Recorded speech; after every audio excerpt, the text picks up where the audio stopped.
W tym odcinku zobaczycie m.in. który Polak jest bohaterem w Wietnamie, nie Lewandowski, jak wyglądało zakazane miasto inne niż te w Chinach, co można wykonać z wietnamskiego marmuru i za ile obecnie można smacznie zjeść w tym kraju. Jesteśmy Ania i Marcin, od kilkunastu lat opowiadamy o świecie, a nasza pasja stała się sposobem na życie. A dziś witamy w zupełnie nowej serii na kanale. Przez najbliższe 7-8 tygodni będziemy Wam pokazywali uroki podróży z plecakiem przez zakątki Azji Południowo-Wschodniej. Historię, kulturę, ciekawe miejsca, potrawy i nasze przygody na trasie.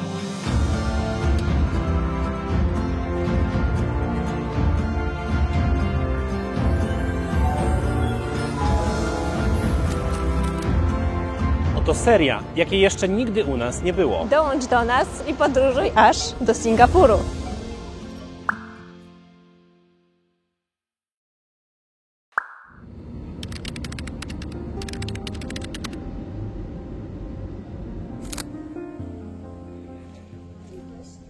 Bardzo ekskluzywnie.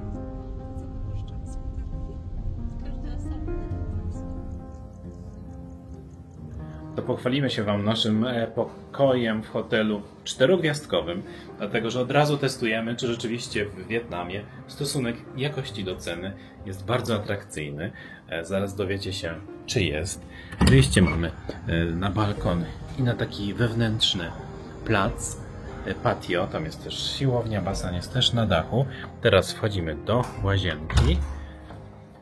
No i prawda jest taka, że można spróbować upolować taki standard 4-gwiazdkowy w Wietnamie za około 200 zł za pokój, a nawet mniej. W tym przypadku to akurat jest 200 zł z maluteńkim hakiem. Oczywiście mowa o pokoju ze śniadaniem. Therefore, I recommend you add garlic, chili, and black pepper. You add inside the soup, make more flavor. And then rice noodle, you add inside the soup, little by little.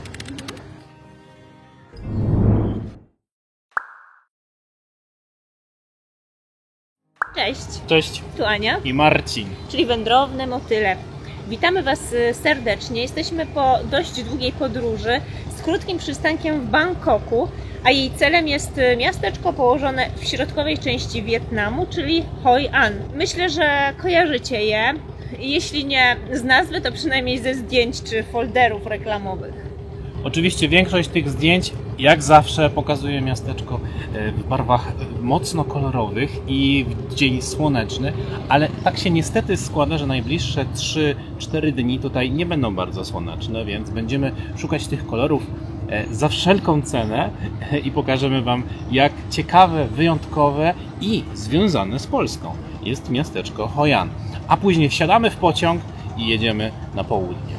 Ale ta seria będzie zupełnie inna niż wszystkie, ponieważ nie mamy nawet ze sobą aparatu fotograficznego. Nie mamy drona, nie mamy kamery, mamy tylko to, z czego teraz nagrywamy. Bardzo poręczne, zobaczymy, ale w związku z tym musicie mieć do nas większą wyrozumiałość, bo po prostu więcej będziemy kręcić w ten sposób z ręki.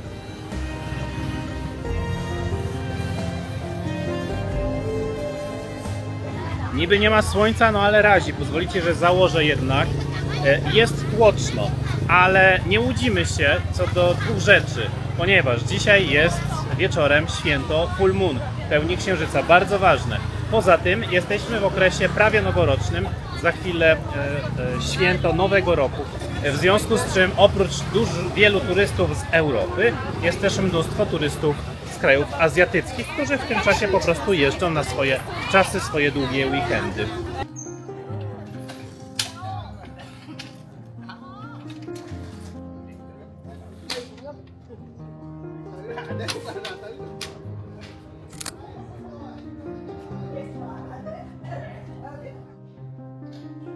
Przepiękne wnętrza, pełne drewnianych detali, mnóstwo intensywnego zapachu, nie tylko przypraw, ale przede wszystkim kadzideł.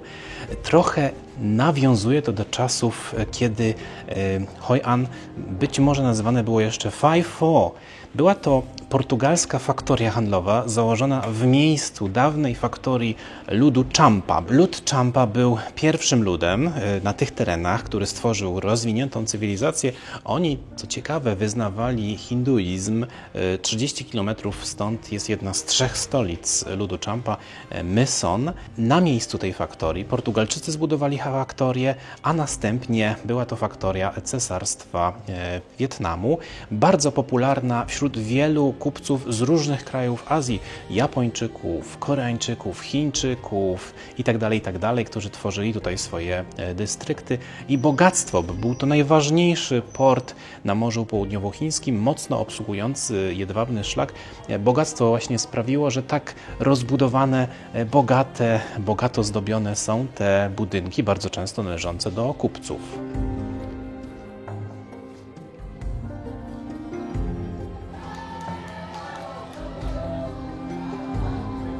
Jest tutaj naprawdę przepięknie, jesteśmy zachwyceni. Jest tutaj też sporo, oprócz kawiarenek, takich sklepów z ubraniami, z odzieżą. To pewnie z uwagi na tą historię związaną z tkactwem, z włókiennictwem Hoi An. Ale musimy tutaj wrócić na pewno wieczorem, bo zobaczcie, ile tutaj jest lampionów, które mamy nadzieję, że wieczorem rozbłysną i będzie to pięknie wyglądało.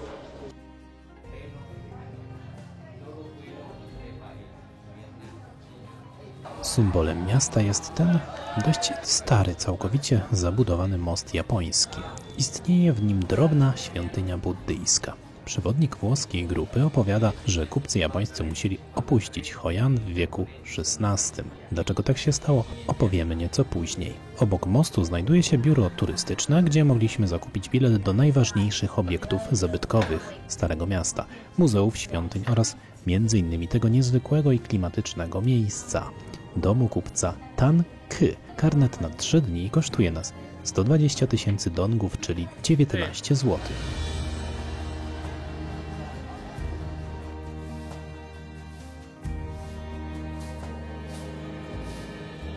Jednym z tych miejsc na liście jest też ten dom komunalny, który składa się z miejsca spotkań, narad, zebrań i świątyni taoistycznej. I tu dowiadujemy się, że japońskich kupców w Hoi An było 25% z wszystkich kupców japońskich w całej Azji.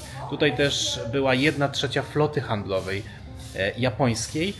To był wiek XVI, kiedy nastąpiło takie otwarcie na świat Japonii na chwilę, ale tylko w celach handlowych właśnie.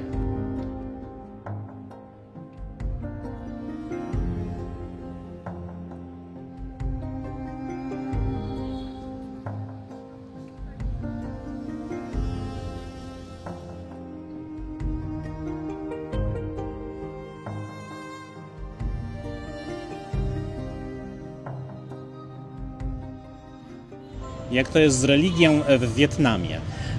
Generalnie oczywiście większość społeczeństwa stanowią buddyści obrządku taoistycznego.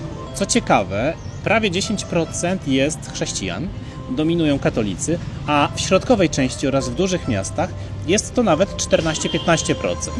Oczywiście komunizm ograniczył religijność w Wietnamie, ale ludzi, którzy deklarują się jako ateiści, to jakieś 20-25% populacji.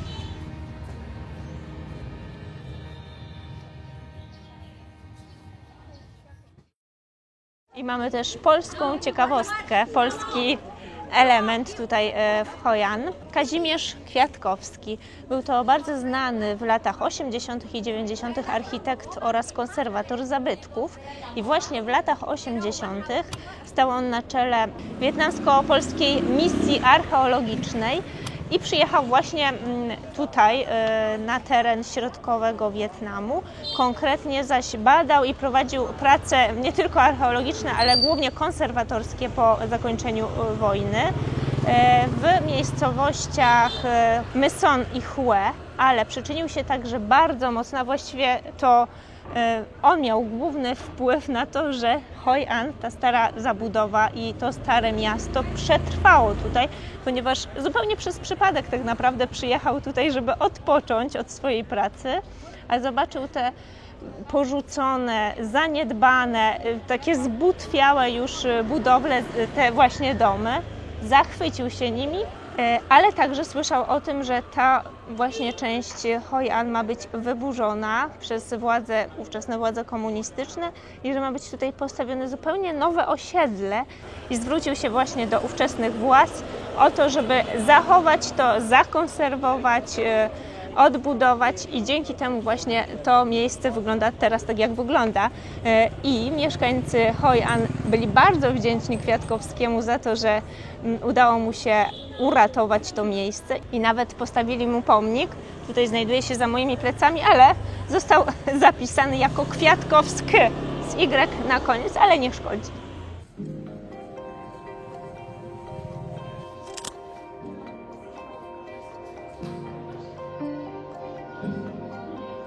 Réon, czy też Réon, jest bardzo znanym fotografem francuskim. Może wyjdę za ignoranta, ale nie znałem go bardzo głęboko, nie znaliśmy go. Słynie z portretów między innymi kobiet wietnamskich z różnych plemion, z różnych grup etnicznych i w domu, który kupił, umieszczone zostały właśnie wydruki fotografii oraz małe muzeum etnograficzne, które właśnie traktuje na temat różnorodności etnicznej Wietnamu.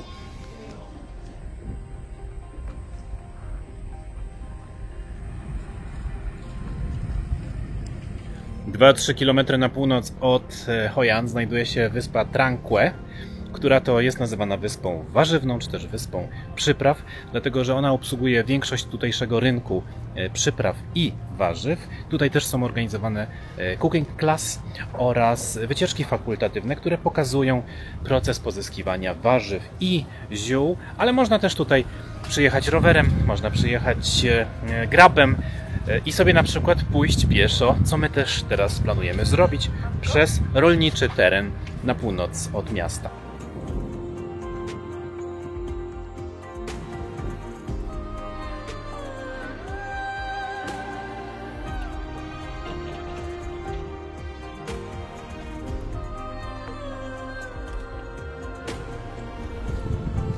O, hodowlę kwiatów, czy też plantacje, przepraszam.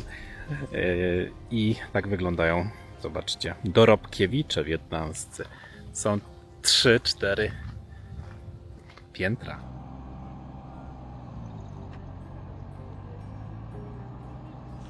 No nie jest to czas żniw, nie jest to czas zbiorów, nie jest to też czas, kiedy są tutaj te pola ryżowe, takie pocztówkowe. 2-3 razy do roku prowadzone są takie zbiory.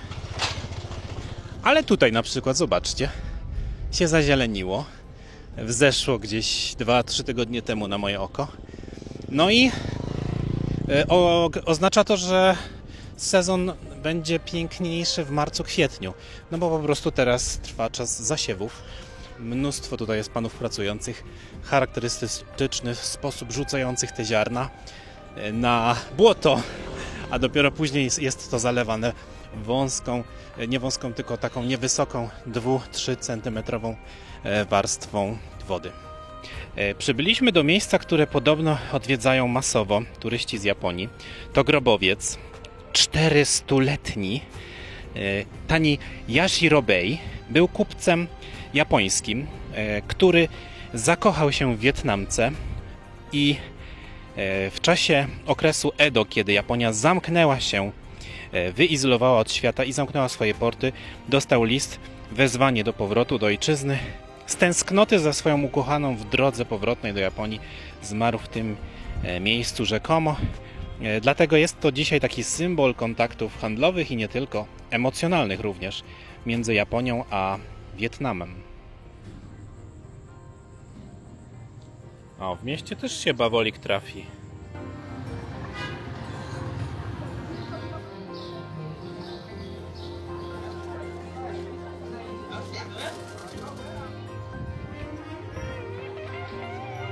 Dobrze, jesteśmy w świetnym miejscu naprawdę. Nazywa się Met, czy też Mit i mamy przystawki. Najbardziej zaintrygowały nas te pierożki. Pierożki w środku chyba są z shrimpami, tak? Ale to jest... White Rose Dumplings. Tak, pan powiedział, że to są charakterystyczne dla tego miasta. Dobra. I idą dania główne. Wegetariańskie curry. To jest taki ukłon trochę w stronę ludu Champa, hinduistycznego, który tutaj zamieszkiwał.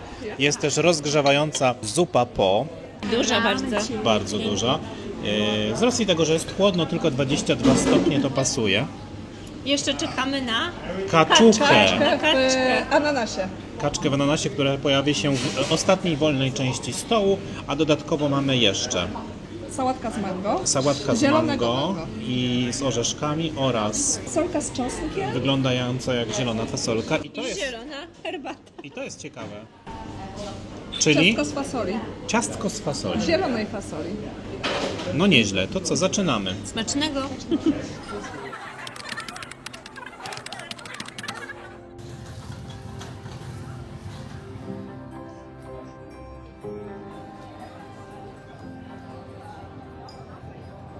Dzień zakończyliśmy krótką przejażdżką łodzią po głównym kanale miasta. Za zaledwie około 20 zł plus napiwek, choć jest to atrakcja wyjątkowo masowa, komercyjna i w tym czasie roku dość mało kameralna, to trzeba przyznać jednak, że ma swój niepowtarzalny urok i jest elementem kultury i tradycji.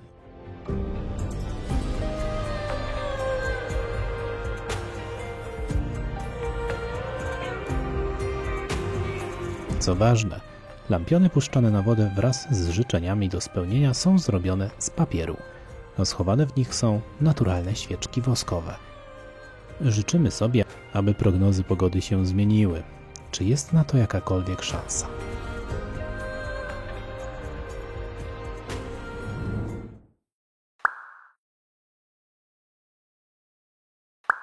Właśnie odbyły się zabiegi w spa, masaże.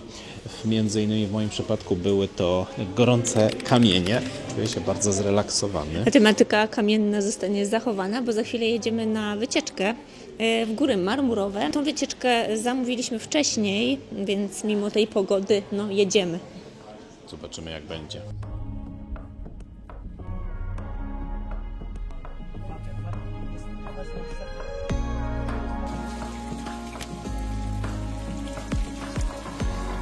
A jak widzicie na załączonym obrazku, skorzystaliśmy ze sposobu lokalsów, aby przygotować się na tą wycieczkę, bo jest bardzo deszczowo. Natomiast góra, którą będziemy zwiedzać, a jest ich 5, to góra wody. Dotyczy ten obszar 5 żywiołów, więc idealnie tematycznie się zgadza.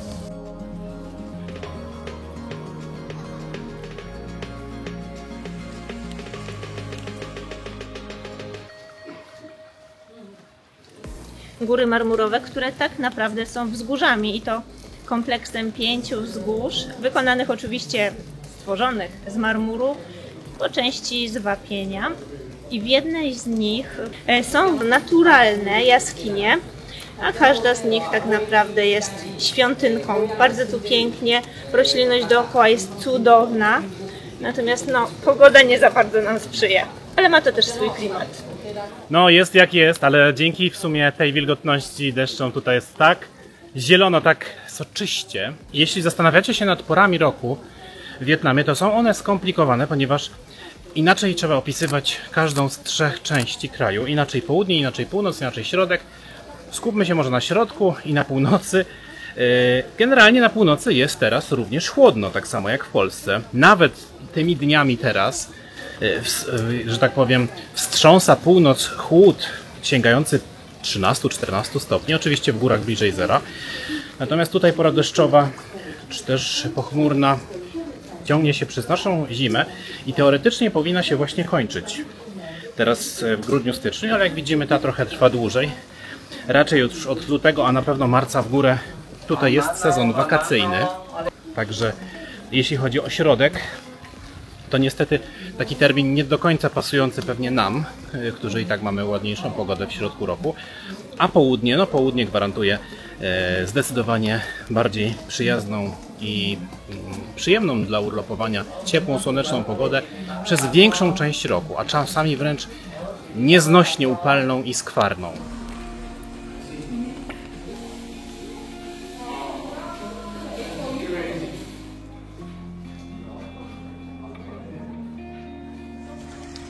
No, pewnie widzicie, ja również niewiele widzę. Element speologiczny jest, a to ważne, bo w sumie to w Wietnamie obecnie, i to też środkowym, chociaż bardziej na południe, znajduje się największy system jaskiniowy na świecie. Na szczęście tam masowa turystyka nie jest dopuszczana, są dość spore reglamentacje. I co? I to są skały w dużej mierze marmurowe, dzięki czemu mają taką dziwną strukturę. Trochę są śliskie, trochę chropowate. Zobaczcie, jak Morze Południowochińskie szumi. Jest wręcz hałas od niego. Jest klimacik, nie? To trzeba mieć szczęście, decydować się na serię YouTube'ową, gdzie kręcimy dużo z ręki i zaliczyć na początku takie coś akurat. Ale jak dotrwaliście do tego momentu, to znaczy, że jeszcze wytrzymacie takie rzeczy.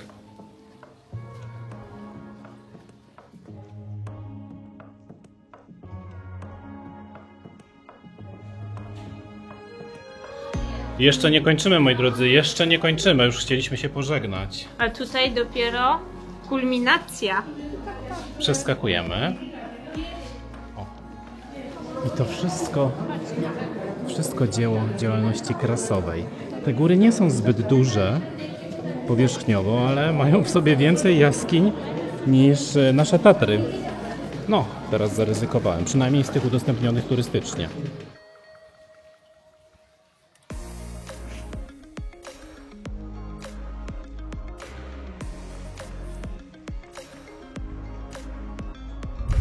Jak w każdym takim turystycznym miejscu na końcu trzeba złapać turystów na pamiątki, ale tutaj jest nieco utrudnione zadanie, ponieważ tutejsze pamiątki, czy też wyroby, to są oczywiście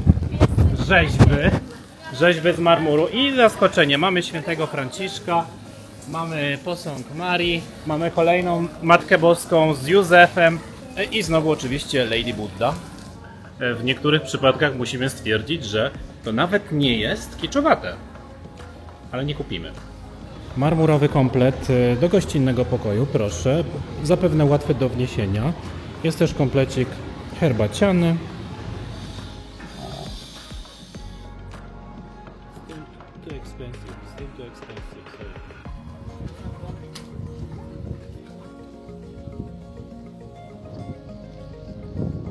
To był ostatni element naszej wycieczki. Wizyta na górzystym i pełnym klifów półwyspie Son Tra na północ od Da Nang, płynącego nie tylko z góry małp, choć akurat małp w deszczu nie udało nam się zarejestrować, ale głównie z najwyższej w Azji Południowo-Wschodniej statui Lady Buddy.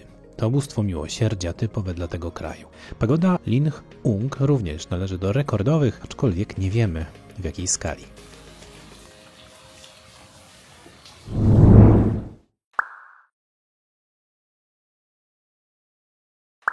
Następnego dnia wymeldowaliśmy się z hotelu i z plecakami pojechaliśmy do Hue. Droga wiodła serpentynami i przepaściami po rzeczonym wcześniej półwyspie. Tutejsze przełęcze wyznaczają klimatyczną i biologiczną granicę między północą i południem. Aż trudno uwierzyć, że tam na dole ciągnie się najbardziej spektakularny odcinek wietnamskich kolei. Widoki były piękne, kolory soczyste, pogoda dawała nam nadzieję na poprawę, albo przynajmniej brak opadów. Po drodze busik mija i zatrzymuje się przy spektakularnych widokach na dwie duże laguny. Dam Khao Hai oraz mniejszą Dam Lap An, słynącą z hodowli pereł. Naszym celem jednak jest dawna stolica Wietnamu.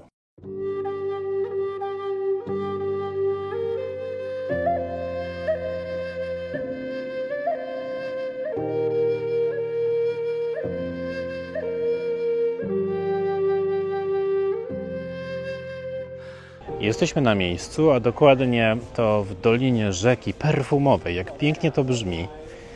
Nazwa jest właściwa, gdyż niosła ona z sobą bodaj mnóstwo zapachów, przypraw i roślin tropikalnych z wnętrza lądu, z gór, w kierunku Morza Południowochińskiego.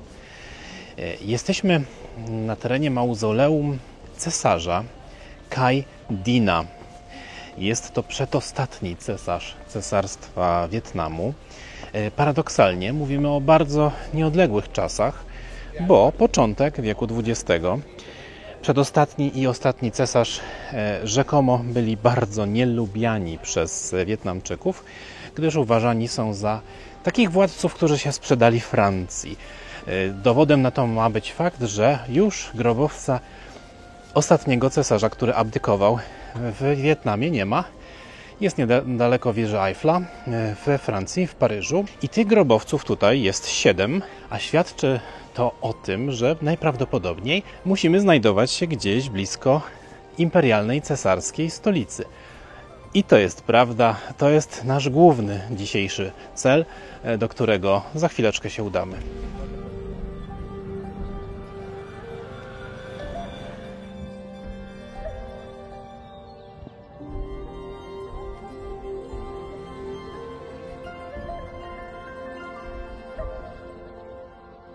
Niegdyś cytadela stanowiła główny punkt miasta, do momentu aż zaczęło się ono rozrastać we wszystkie kierunki właściwie. Mur ma 6 metrów wysokości i posiada ona 6 bram. Wewnątrz znajduje się zakazane purpurowe miasto, które jest oczywiście stylizowane i nawiązuje do tego w Pekinie, w Chinach, które notabene widzieliśmy. Niewiele pamiętamy, bo to było 10 lat temu. No i właśnie z tym miejscem związany jest także nasz Polak już wspomniany, czyli Kazimierz Kwiatkowski, który także tutaj zajmował się odbudowywaniem, restauracją tych budynków i niestety także tutaj zmarł.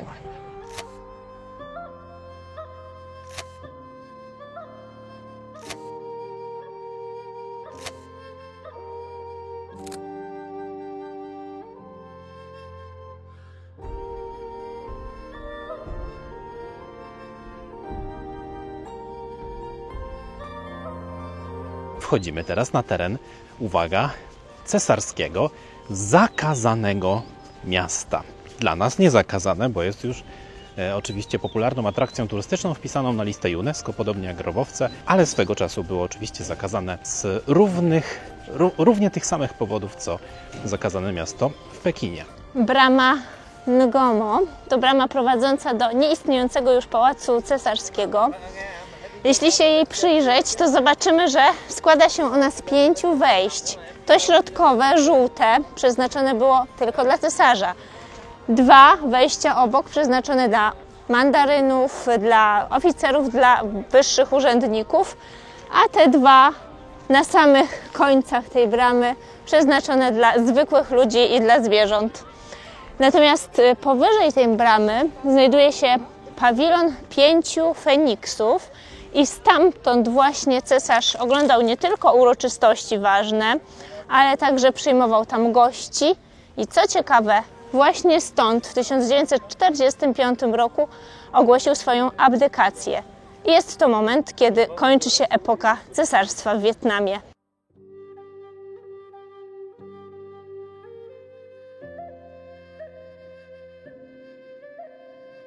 Warto wspomnieć, że 2/3 kompleksu zostało zniszczone podczas wojny wietnamskiej, a zwłaszcza w czasie ważnej bitwy o Hue. To właśnie niedaleko stąd, na północ, wzdłuż 17 równoleżnika, ustanowiono sztuczną granicę dzielącą naród. Połowa populacji miasta mieszkała w murach gigantycznej cytadeli. Amerykanie i Wietnamczycy z południa skutecznie oparli się w wielkiej ofensywie z północy. Była to najważniejsza wygrana bitwa w przegranej wojnie w Wietnamie. Do dziś jeden z okrętów marynarki wojennej USA nazywa się Hue.